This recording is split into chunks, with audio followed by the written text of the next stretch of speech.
Through the centuries, London has inspired great writers, painters, statesmen, and great criminals. But in the year 1886, the greatest criminal of them all suddenly came into being. His identity was unknown. He never left a clue. And all London waited breathlessly as he struck again and again with sheer audacity and terrifying results.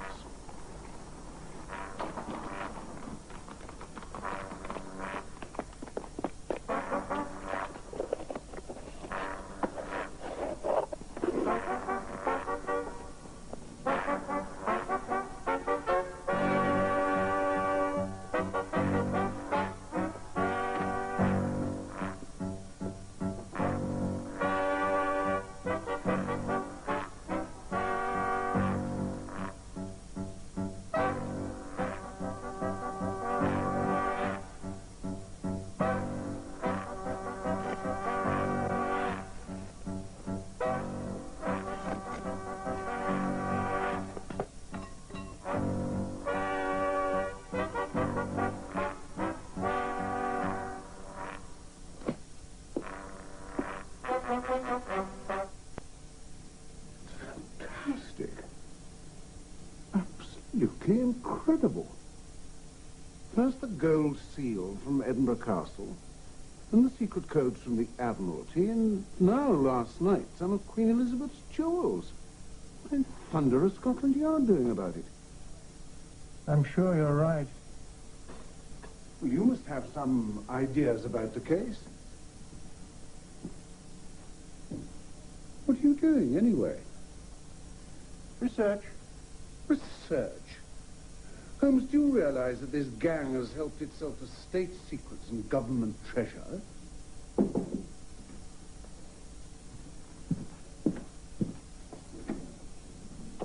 Good morning, Inspector. Good morning, Dr. Watson. Well, Lestrade, you were up early. You'd be up early, too, if every government official in London was breathing down your neck. Yes, that would make sleep difficult. Holmes, I'll come right to the point. Good. It's these extraordinary thefts, government things, you know. The Commissioner's demanding results. Not that I really need any help, but I'm closing in on them now. Congratulations, Lestrade. I look forward to reading about it in the newspapers. Slowly, systematically, the police are at work. We know their modus operandi. Our senses are sharpened, the razor honed. The vice is closing. I simply thought you might like to share the glory. Wouldn't be fair. The glory is rightfully yours. Oh, there's enough for two. I just hamper you.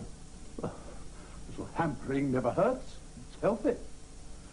Nothing like a little healthy hampering, what? No, Lestrade, I couldn't. The case is in your competent hands. I'm certain you'll resolve it shortly. But Holmes, it's always the sort of thing that appeals to you. A daring, ingenious master criminal. I'm really quite busy. I just don't have the time for it. Well, of course you're not obligated. I'm sorry. Goodbye,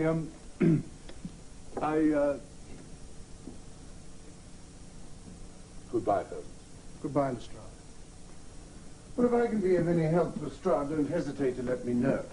Thank you very much, Dr. Watson. Yes. Well, I think that you should recognize that the security of England is threatened by this criminal. I know that you're pressed, Holmes, but I don't think that you recognize the cunning with... That's a special mixture. You wouldn't like it. I'm sorry, old man. I didn't mean to upset you. You startled me, that's all. I'm sorry, really.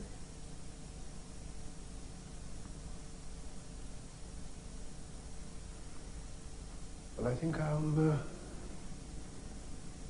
go for a walk.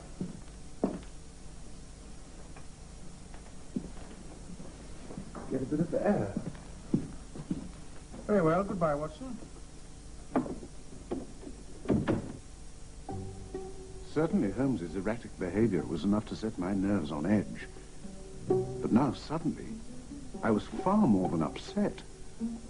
I was frightened, for I'd seen something in that humidor, at least I thought I'd seen something.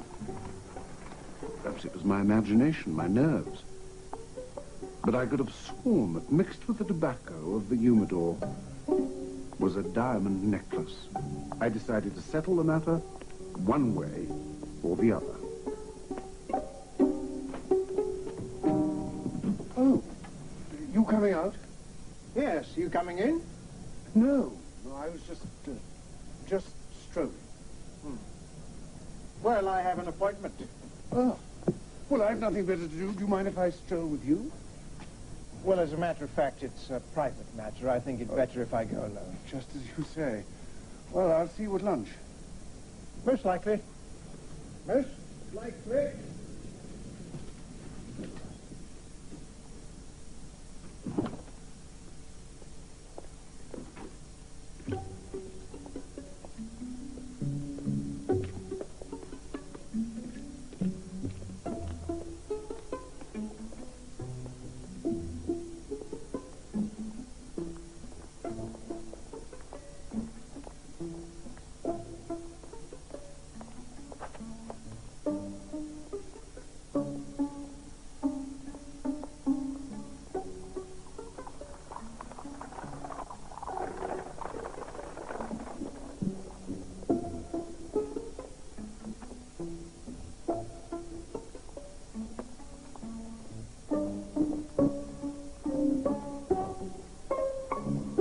I said it was a private matter. It's not what it seems. You shouldn't jump to conclusions, Holmes. Well, I suppose I'll see you at lunch. I believe we've already discussed that. Yes. Well, then... Cheerio.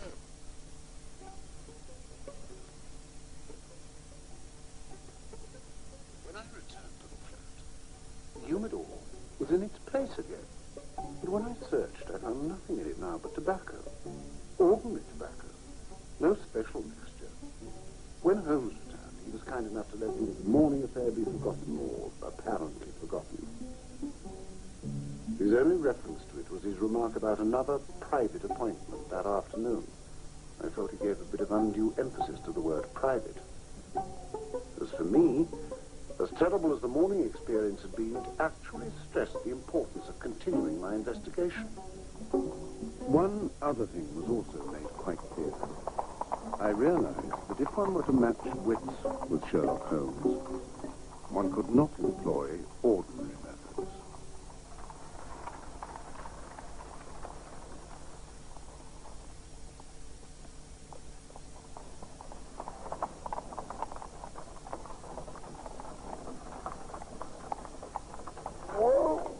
Where to, sir? Number 8. What in heaven's name are you doing up there? This is where the cabby usually sits, sir. Come now, Watson. I think you must be confusing me with someone else, sir. Sedgley's the name. Well, Sedgley, there is a corner of your beard which is mossy. Really, Watson, I'm astounded. I would never have suspected you of intruding on another's privacy. Your behavior is beyond comprehension. And here comes a legitimate carriage. Good day, Sedgley.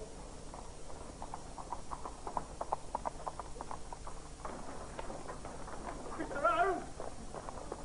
Mr. O! Is there a carriage free, cabby? Yes, sir. 816 Bleak Street.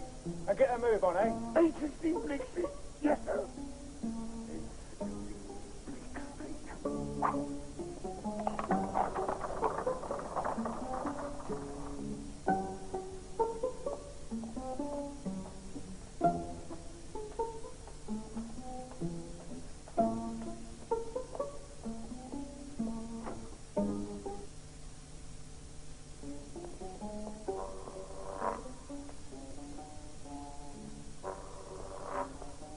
I don't want any of you to come to my flat again. I thought you wanted to see these here plans before our meeting. The alterations made to the bank vault a year ago. Minor differences. nothing serious. Miss Edge, Yes, Mr. Holmes. I would like you to take 15 paces to the left and then 10 paces to the right. Not 11 and 8 as before. 15 and then 10.